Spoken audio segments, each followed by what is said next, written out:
Ladies and gentlemen, we'll now move on to the staff presentations, and in a similar sort of theme to the student presentations and to the overall theme of the conference, each of our Faculty Teaching Excellence Award winners were asked to make a brief presentation addressing the following theme: how do you use assessment and feedback to help your students learn independently within a flexible learning environment? And a very challenging question. And we've had this model from the last couple of years of having our Faculty Teaching Excellence Awards winners give us their insights, because our notion being that they are the people who the university in the given year is deemed through its various processes to be our best teachers in this year. So we're particularly interested in what lessons they have to tell us about how they, in this case, deal with the issue of assessment. So the first presentation is from the Faculty of Arts, Law and Education, Faculty Teaching Excellence Award winner, Mr. Pradeep Tiwari. Thank you.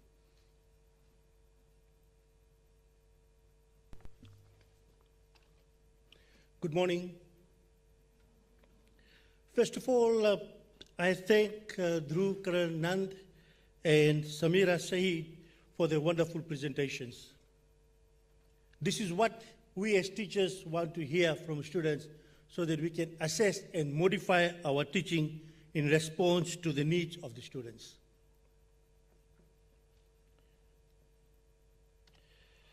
I have structured my presentation into 3 parts: introduction, what is flexible learning, and then third, the importance of assessment and feedback in a flexible learning space or environment. My name is P.K. Tiwari, and I'm from School of Law. Before joining USP in 2014, I was working as a prosecutor at the Office of the Director of Public Prosecutions in Suva. So I am pretty young in this profession. However, what drives me that I am here this morning is my passion for teaching. I am extremely lucky to be able to fulfill my childhood desire of teaching, and to be selected the winner of the Faculty Teaching Excellence Award is even more satisfying and encouraging. Having said that, I wish to begin my presentation with a joke, because my philosophy of teaching is not only about transforming knowledge, but to cultivate the next generation of leaders, scholars, world leading teachers, academics, and most importantly, people who respect the rights, beliefs, and the opinions of others for a better tomorrow.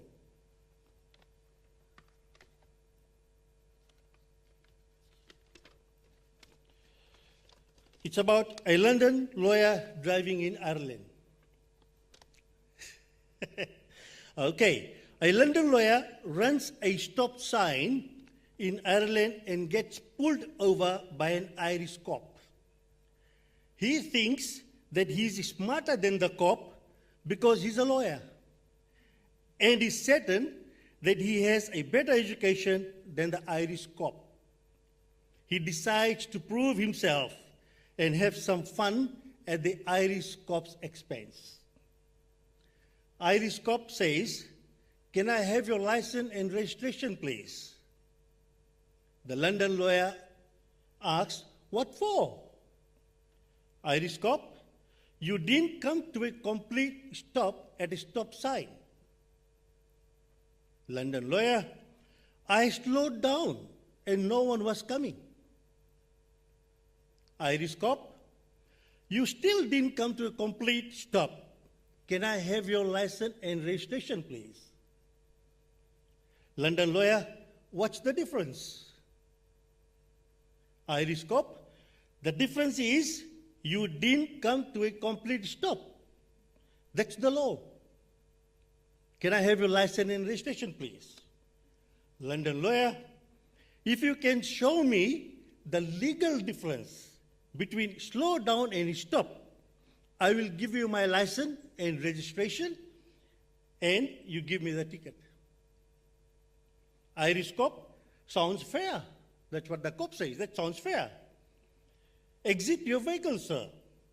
The London lawyer exits his vehicle. The Irish cop takes out his baton and he starts beating the London lawyer and says, "Do you want me to stop or slow down?"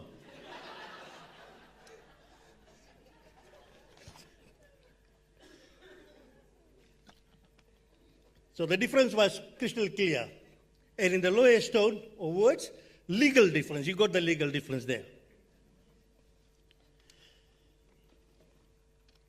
Okay, next point. What is flexible learning?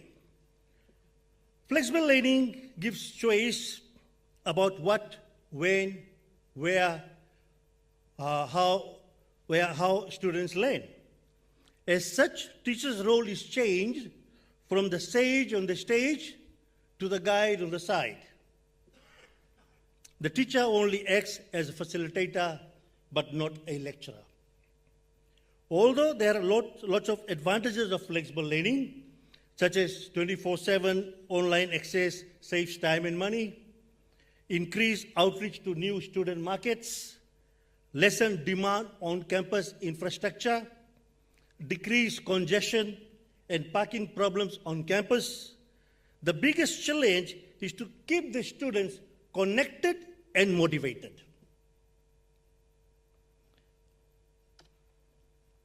Now, how assessment and feedback can help students learn in a flexible learning environment? Student support and engagement is the key to keep students connected, motivated, and foster deep and effective learning. To support and engage students, I help students plan their learning, set their own goals, and manage the materials. I engage the interest through a variety of assessment tasks. And at last but not least, I give regular and timely feedbacks, both formative and summative, to inspire students to learn. In order to support and engage students, as I said, I use a variety of assessments such as weekly online tests, weekly online discussion forums, and then online semester tests, and obviously the traditional written assignments. I ensure that all assessments are aligned with the teaching outcomes. I use online tests as it allows students the flexibility to take them when it's appropriate for them to take. The test is usually open for 2 to 3 days, and sometimes the option of retake as well. So if a student has not done well in the first attempt, he or she can go back and read the materials before the second attempt. The good thing about the online test is that once the test is closed, feedback is automatically generated. So the students immediately know where they went wrong, and that assists in a flexible learning environment. Apart from keeping the students engaged and motivated, my objective for multiple tasks is to offer as many practice questions as possible to prepare the students for the major assignment and the final examination. On the other hand, the online discussion forum questions are also designed in line with the learning outcomes. Unless the students have thoroughly read all the materials, meaning the topic guide, the case laws, and additional readings, they will not be able to participate in the discussion or online discussion. On the one hand, I give regular feedbacks. I can see some of my students are sitting here. I give regular feedbacks. And on the other hand, since students comment on each other's posts, it makes them learn that way as well and stay engaged and connected. And as far as the assignments are concerned, I give both formative and summative feedbacks so that the students not only learn from their own mistakes, but learn from the colleagues as well.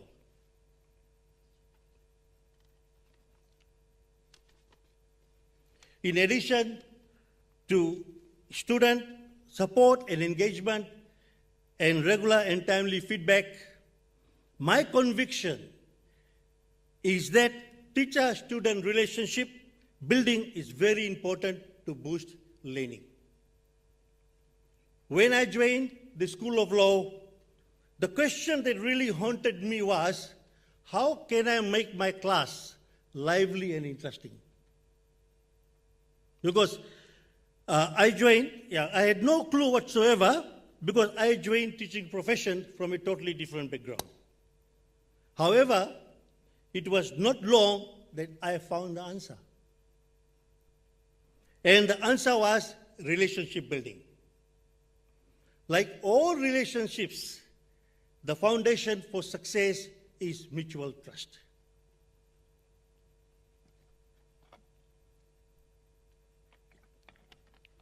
So that's exactly what I did in my first day, first lecture in class.